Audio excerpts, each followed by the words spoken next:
In this reenactment of the knock scene in Shakespeare's The Taming of the Shrew, Jacob Luke plays Grumio, Lucas Ruskowski plays Hortensio, and Ryan Gallagher plays Patricia. Verona, for a while, I take my leave, to see my friends in Padua, but of all, my best beloved and approved friend, Hortensio, and I trow this is his house. Here, sirrah, Grumio, knock, I say. Knock, sir. Whom should I knock? Is there any man has rebused your worship? Villain, I say, knock me at this gate, and rap me well, or I'll knock your naw's pate. My master has grown quarrelsome. I should break you first, and then I know, after, who comes by the worst. Will it not be? Faith, sirrah, and you'll not knock, I'll ring it. I'll try how you can sol fa and sing it. He wrings them by the ears. Ah! Grumio falls. Help, mistress, help! My master is mad! Now knock when I bid you, sirrah, villain.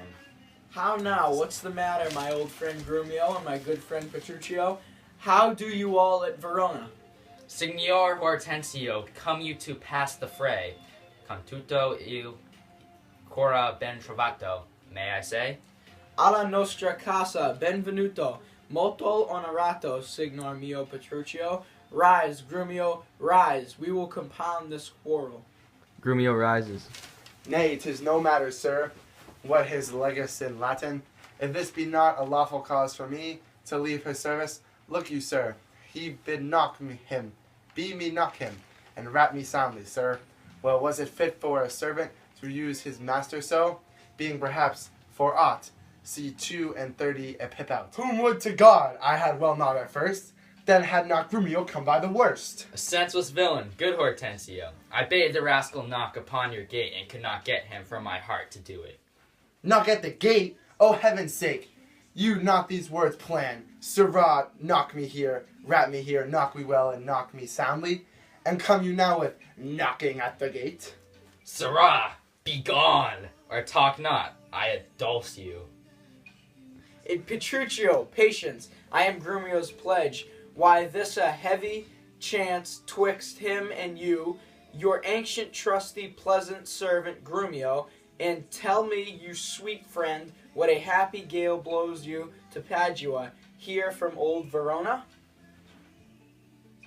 Does it? Wind scatters young men throughout the world, to seek their fortunes farther than at home, where small expense grows, but in a few. Signor Hortensio, thus it stands with me. Antonio, my father, is deceased, and I have thrust myself into this maze, happily to wive and thrive as best I may. Crowns in my purse I have, and goods at my home, and so am come abroad to see the world. Petruchio, shall I then come roundly to thee, and wish thee to a shrewd, ill-favoured wife? Thou'st thank me but a little for my counsel, and yet I promise thee she shall be rich, and very rich. But thou'st too much, my friend, and I'll not wish thee to her. Signor Hortensio, twixt such friends as we few words suffice, and therefore, if thou know, are rich enough to be Petruchio's wife. As wealth is burden of my wrong dance, be she as foul as Florentinus love, as old as Sibyl, and as cursed and shrewd as Socrates. Exanthropy or a worse, she moves me, not or not removes at least. Affection's edge and we were, she is rough, as are the swelling Adriatic sea. I come to wive it wealthy in Padua, if wealthily then happily in Padua. Hey, look you, sir, he tells you flatly what his mind is. Why, give him gold enough and marry him to a puppet, or an anglet body, or an old trot with never a tooth in her head, though she have as many diseases as 52 horses. Why, nothing comes amiss, so many comes withdrawal. Petruchio, since we have stepped thus far in, I will continue that I broached in jest. I can, Petruchio, help thee to a wife, with wealth enough, and young and beauteous, brought up as best becomes a gentlewoman. Her only fault, and that is faults enough, is that she is intolerably cursed, and shrewd and froward, so beyond all measure, that were my state far worser than it is, I would not wed her for a mine of gold. Hortensio, peace, thou know'st not gold's effect. Tell me her father's name, and 'tis enough. Far I will aboard her, though she chide as loud as thunder when the clouds in autumn crack. Her father is Baptista Minola, an affable and courteous gentleman. Her name is Catherine Minola.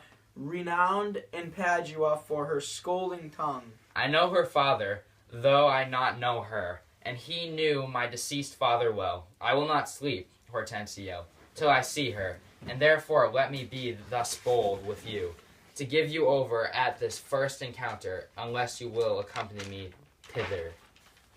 I pray you, sir, let him go a while. The human last. O my lord, an she knew him as well as I do, she would think scolding would do little good upon him.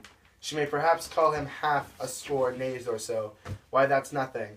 As he began once, he'll rail in his rage ropes tricks.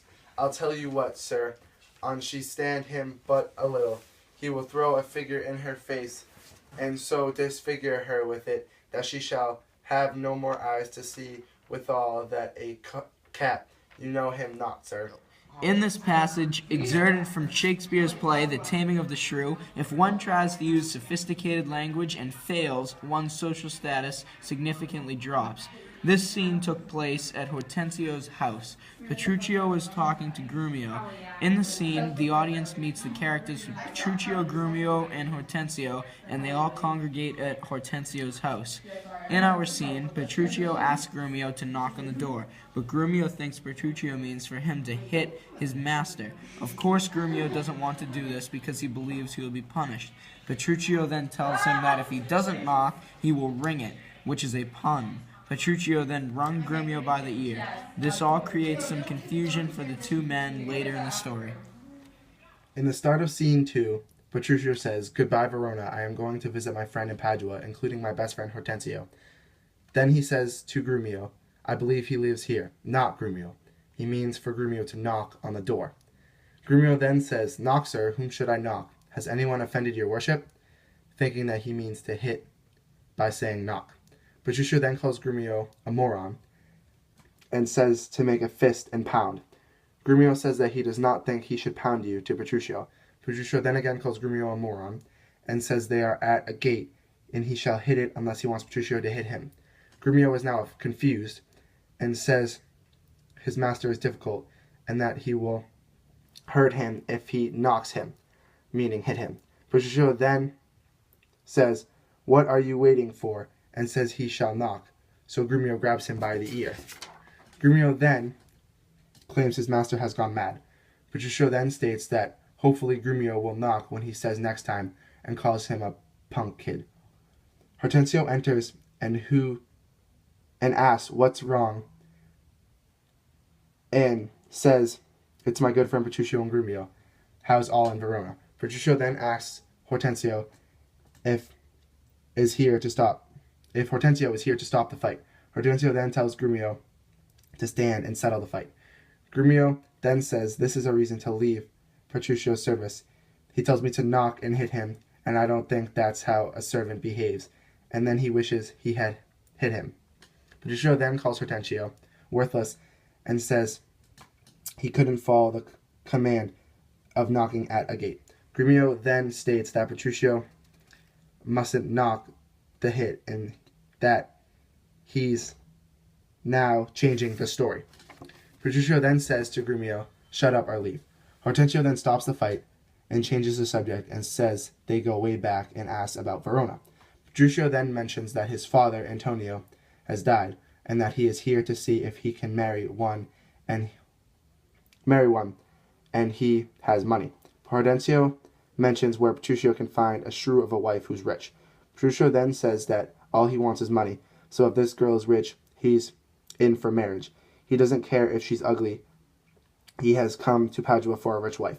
Grumio says that if you give Petruchio enough money, a puppet would make him happy, and that money is everything to him. Hortensio then says that he will carry on with the talk, and that he can find a rich wife, but says she is unbearable. Petruchio tells Hortensio that he does not know what money can buy, and that he wants her dad's name and will chase her even if she's as deafening as a thunderstorm. Hortensio then says that Baptista Manola is her father, and that the girl is Catherine Manola, famous for a loud mouth in Padua. Petruchio says his father knew Catherine well, even though he doesn't know her, and that he won't sleep until they meet, and tells him that the conversation is over unless he comes with him. Grumio tells Hortensio to let him go while he's in the mood because he will not stop. Hortensio decides he shall go with him because Baptista says Bianca who is gorgeous, may not marry until Catherine does, and Hortensio wants to marry Bianca.